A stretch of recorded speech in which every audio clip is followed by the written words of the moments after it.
Assalamualaikum warahmatullahi wabarakatuh. Tachau, Waalaikumsalam, salam sejahtera. Terima kasih kepada semua yang hadir dari seluruh negara dan yang sedang menonton. Saya minta maaf banyak-banyak sebab kami memang betul-betul underestimate kehadiran. Kita ingat yang nak datang ni mungkin 500 orang je lah kot. Tapi selepas 24 jam borang online tu kita buka, sebenarnya dia dah hampir 2,000 orang. Jadi saya juga ingin ambil kesempatan ini mengucapkan terima kasih kepada pihak yang memiliki PJ Pack ini kerana dia bertahan dengan karenah kami. Sebab kami terpaksa mencari tempat yang murah tetapi bermaruah. Mewakili sahabat-sahabat termasuk saudara Nick dan ramai lagi ada kat depan tapi tak disebut nama, ya tak? Dan yang anak-anak muda yang sama-sama mengusahakan acara pada hari ini, sekali lagi saya mengucapkan terima kasih kepada semua dan saya memohon maaf atas segala kekurangan yang ada. Saudara-saudari, adik kakak yang mendengar, yang hadir, saya berharap orang ramai yang hadir hari ini, yang menonton, yang mengikuti live streaming, kita semua kena tanya satu soalan yang saya selalu tanya kepada diri saya sendiri sebenarnya sebagai orang politik. Sebenarnya kita ni nak apa? Korang ni nak apa sebenarnya? Ni yang sampai duduk kat belakang semua ni.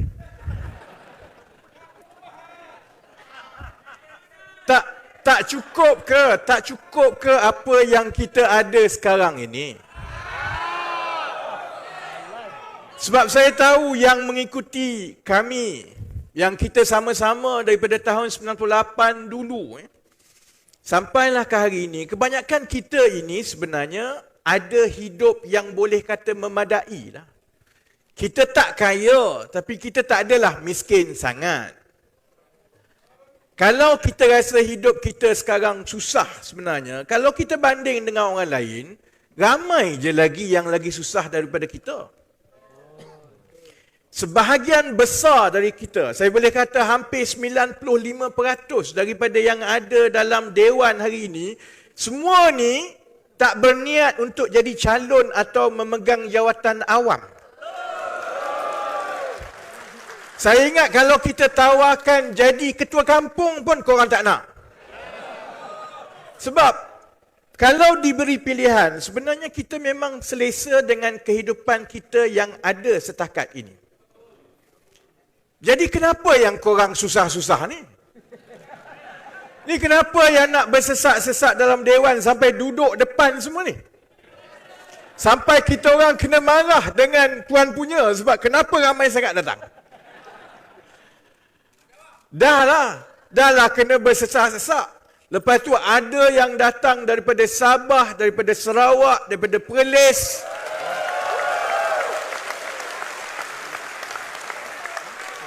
Dah lah tu tidak macam Konvensyen Pakatan Harapan, kita tak sediakan bas. Korang kena bayar duit sendiri. Jadi saya selalu tanya soalan ini berkali-kali kepada diri saya. Boleh tanya Nick lah. Saya sebenarnya depan orang je buat gempak. Belakang orang saya, betul ke ni? Adalah juga. Jadi saya tanya soalan itu berkali-kali kepada diri saya dan saya ada satu tabiat yang kurang baik. Saya suka tanya soalan dan saya jawab sendiri selepas itu. Jadi saudara-saudari, jawapannya walaupun saya rasa tak canggih jawapannya, sebenarnya jawapan itu melambangkan jiwa sebenar dan hati nurani saya yang saya ingat sama juga dengan saudara-saudari, dan kita tidak boleh lari daripada hakikatnya bahawa benar kehidupan kita lebih baik daripada orang lain. Benar kehidupan saya pada umur saya sekarang ini lebih baik daripada orang lain. Tetapi saya tidak lupa yang saya tidak bermula di tempat ini.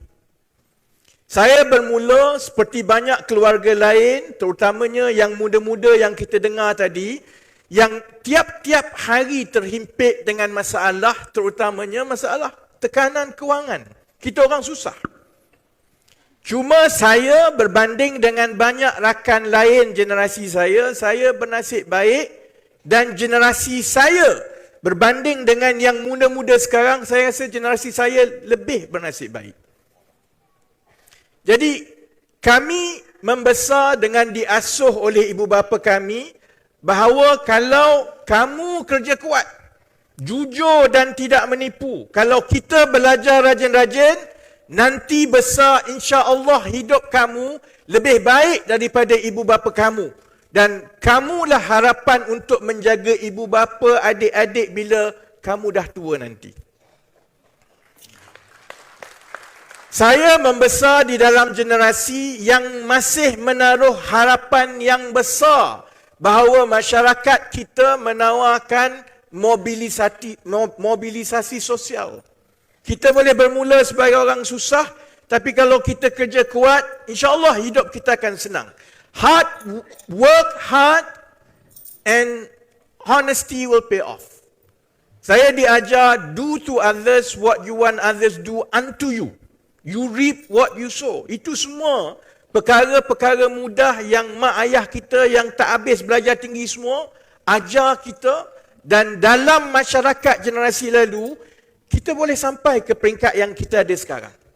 Sebab itu saya membesar dalam generasi yang menghargai kerja kuat dan yang tidak ada perasaan sangsi dan dengki kepada orang lain. Dari sekolah rendah, walaupun saya membesar di sebuah bandar kecil di Terengganu, cuma saya tak jadi PAS lah. Hidup saya disentuh oleh kebaikan yang datang dari semua orang. Saya belajar bersungguh-sungguh daripada kecil. Masa itu saya tak kisah. Yang mengajar cikgu tu seorang berbangsa India. Nama dia saya ingat lagi, Miss Angeline. Dia ajar English. Atau ada seorang cikgu nama Mr. Hong. Saya masa itu pergi sekolah, saya tak kisah. Ini cikgu India ni, dia ni tak boleh percaya ni. Tak ada macam itu. Dan guru-guru yang Melayu pun sama kuat mendidik kami. Saingan saya di sekolah rendah dulu untuk menjadi pelajar yang terbaik bukan sahaja daripada kalangan murid-murid Melayu. Tetapi saya ingat lagi ada seorang anak Cina bernama Li Suli. Saya tak tahu dia kat mana sekarang, dah tua lah kan. Dan dia anak orang kaya. Dia tak macam kami lah, dia Cina dekat Kemaman tu kaya lah. Dia anak orang kaya. Saya ingat satu hari dia buat majlis lahir. Masa itu birthday party dia, kita orang umur 12 tahun lah. Jadi saya masa tu jenuh nak fikir, nak pakai apa, nak pergi birthday party. Dan saya ingat, sampai dekat rumah besar dia, maknya awal-awal lagi beritahu, bihun semua beli daripada kedai Melayu jadi boleh makan. Padahal, saya masa itu bukan faham apa sangat pun, bagi je apa, aku makan je yang ada kat situ. Tapi itu masyarakat kita dahulu, dan itu di Terengganu tau. Bukan di KL, bukan di Perak. Itu di Terengganu. Tahun 80-an. Kami diasuh supaya tidak faham pun. Tak ada rasa benci, tak ada dengki, tak ada rasa takut kepada sesiapa pada usia itu. Saya tahu dia budak bijak, saya tahu keluarganya berada. Cuma saya tak dengki, saya tak marah kat dia sebab dia Cina. Saya fikir, kalau saya rajin, satu hari nanti saya pun boleh jadi macam itu juga. Tak pernah fikir yang dia kaya, dia cerdik sebab dia Cina. Tak pernah. Dan saya melalui pengalaman itu sampai habis sekolah menengah. Saya bersekolah di sekolah asrama yang Melayu semua. Semua budak Melayu semua. Tapi pada masa itu, walaupun sekolahnya semua budak Melayu, hampir 40% daripada guru-guru adalah guru Cina dan guru India.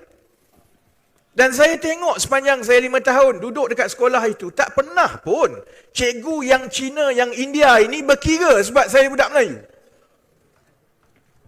Guru Melayu, guru Cina, guru India, sama-sama bersengkang mata mengajar dan melayan kami yang duduk di asrama itu macam anak mereka sendiri. Dekat sekolah dulu, Nick pun sempat kot. Kita ada seorang cikgu yang legend. Dia dah meninggal lah, dah mendiang. Nama dia Mr. Tan Gim Ho. Dia ajar matematik di sekolah tu sampai lebih 30 tahun. Tak nak keluar-keluar dia mengajar kat situ. Jadi, satu hari, dekat sekolah saya tu, dekat daerah tu ada juga sekolah-sekolah Cina yang lain. Satu hari, saya ingat saya tanya dia lah, Mr. Tan, bukan Mr. Tan yang ini, Mr. Tan yang cikgu tu kan. Mr. Tan, sebab apa you tak pergi mengajar sekolah Cina? You kan Cina. Buat apa mengajar sekolah Melayu? Dan dia jawab, sebenarnya cikgu lah kalau diberi pilihan. Cikgu-cikgu ni Melayu ke Cina ke India, dia bukan peduli pun budak-budak tu Melayu, Cina, India. Asalkan budak tu pandai sebab lagi mudah dia nak mengajar.